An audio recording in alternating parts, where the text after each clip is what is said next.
안녕하세요. 바란예언교회 전재훈 목사입니다. 히브리서 말씀을 쭉 묵상하다 보면 예수님의 부활에 대한 언급이 맨 뒷부분에 가서 딱 한 번 등장을 합니다.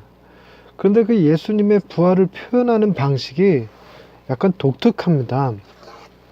그 독특한 예수님에 대한 부활, 그 부활의 표현, 이것을 가지고 묵상을 통해 오늘의 말씀을 한번 준비해 봤습니다. 샬롬, 하나님의 평강이 삶에 가득하시기를 기원드립니다. 신약 성경은 앞부분에 예수님의 이야기를 담은 복음서 4권하고 초대교회 역사를 기록한 사도행전, 그리고 바울과 여타의 사도들이 쓴 서신서들로 이루어져 있지요. 이 중 히브리서는 그 저자에 대해 논란이 많은 서신으로서 바울이 썼을 거라고 보는 사람들과 구약의 해박한 지식을 갖고 있었던 아볼로가 썼을 것이라는 주장이 있고, 이도저도 아니고 그냥 저자 미상이라고 오직 하나님만 아신다고 주장하는 사람들이 있죠. 누가 썼는지에 대해서는 명확한 근거가 없지만 이스라엘 사람들에게 쓴 편지라는 것만은 확실하죠. 그래서 이스라엘 사람들을 일컫는 말인 히브리인들에게 쓴 편지라고 해서 히브리서라고 부릅니다. 내용은 구약에 예언된 메시아가 바로 예수님이라는 내용을 담고 있습니다. 주된 모티브는 구약의 제사 제도와 관련되어 있죠. 그러다 보니까 자연스럽게 희생과 죽음에 관한 내용이 많은 부분을 차지하고 있습니다. 예수님이 부활하신 것에 대해서는 히브리서 맨 마지막 장 끝인사 속에 한 줄 잠깐 등장합니다. 그것도 부활이라는 단어를 쓴 것도 아니고 부활에 대한 의미를 담은 문장 하나를 남긴 것이죠. 그 문장이 제법 독특합니다. 히브리서 13장 20절 말씀입니다. 양들의 큰 목자이신 우리 주 예수를 영원한 언약의 피로 죽은 자 가운데서 이끌어내신 평강의 하나님이, 아멘. 다양한 수식어들이 붙어 있기는 하지만 간략하게 말하면 하나님이 예수를 죽은 자 가운데서 이끌어내었다라는 것입니다. 그런데 이런 내용 속에 하나님은 평강의 하나님으로 소개되고 예수님은 양들의 큰 목자이신 예수로 소개하고 있죠. 부활이라는 큰 틀에서 우리 하나님은 평강의 하나님이라는 것은 히브리서 저자의 신앙 고백입니다. 보통은 하나님의 능력과 관련한 형용사들이 붙는데 히브리서의 저자는 평강의 하나님으로 고백한 것이죠. 죽은 자의 부활은 하나님에게 있어서 별로 어려운 일은 아니었을 것입니다. 애초에 아무것도 없는 곳에서 생명을 창조하신 분이니까 죽은 자를 다시 살리는 일쯤 어려운 일도 아니었을 것입니다. 그러기에 부활은 하나님의 능력을 나타내는 증거가 아니라 하나님의 평강을 드러내는 일이었다고 보는 것이지요. 부활이 왜 하나님의 평강을 의미하는 것인지는 히브리서 전체 흐름 속에 그대로 놓아 있습니다. 죄를 지은 인간이 받아야 할 징계를 구약에서는 짐승들이 그 희생제사를 통해서 해결했고, 신약에서는 예수님이 죄 없는 어린 양이 되셔서 단번에 십자가 위에서 해결하셨다고 증거하고 있죠.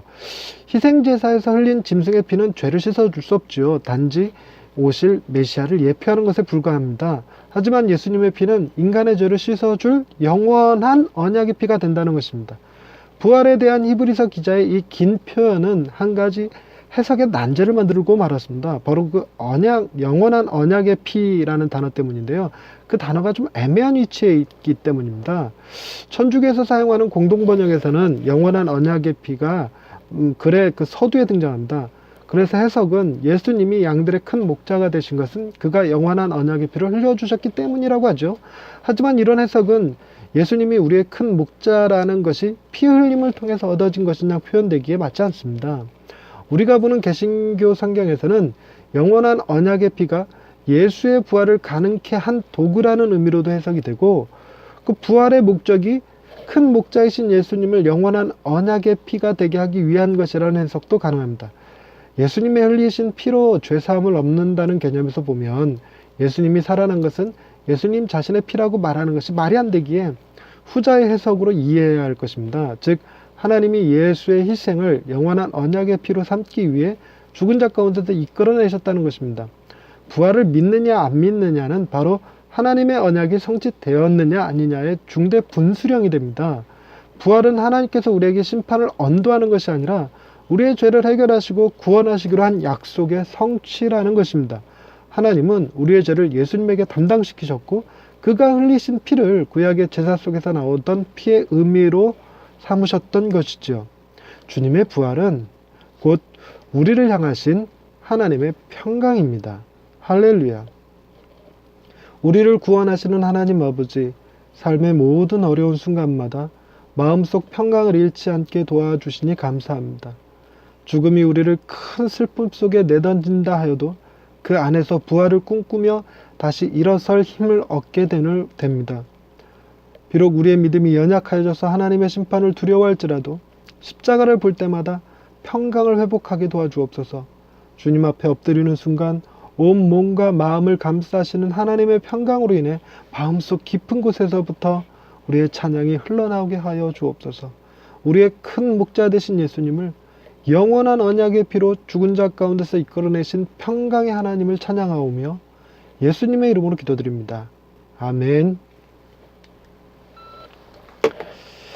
예, 본문 속에 나오는 그 20절 말씀은 하나님을 묘사하는 긴 구절이죠. 그 하나님이 어떤 하나님이냐면 예수님, 우리의 큰 목자 되신 예수님을 언약의 피로 삼기 위해서 죽은 자 가운데서 이끌어내신 분이시다. 그런 하나님이 우리에게 어떤 것을 요구하신다. 뭐 이런 내용을 담고 있는 것인데, 이 긴 하나님에 대한 신명, 신의 이름을 살펴봄으로써 왜 하나님이 부활을 통해서 평강의 하나님이 되시는지를 한번 묵상해 본 것입니다. 어찌됐건 우리가 죄를 지으면 그 죄에 합당한 벌을 받는 것이 인지상정 당연한 논리이겠지만, 예수님의 죽음과 부활은 그 당연한 논리를 단번에 해결해 버리신 사건이잖아요. 그래서 우리가 여태까지 지은 죄, 또 현재 알게 모르게 짓고 있는 죄들, 앞으로 어쩔 수 없이 죄 가운데 살아갈 수밖에 없는 우리들을 하나님이 영원히 용서하셨다는 거죠.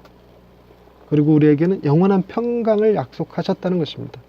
만약 우리가 죄 가운데서 하나님을 만나게 되더라도 우리를 향해서 진노하시고 분노하시는 하나님을 만나는 것이 아니라 우리를 긍휼히 여기시고 우리를 사랑으로 품어 안으시는 그 하나님을 만나게 될 것이라는 바로 그 약속이었던 것입니다.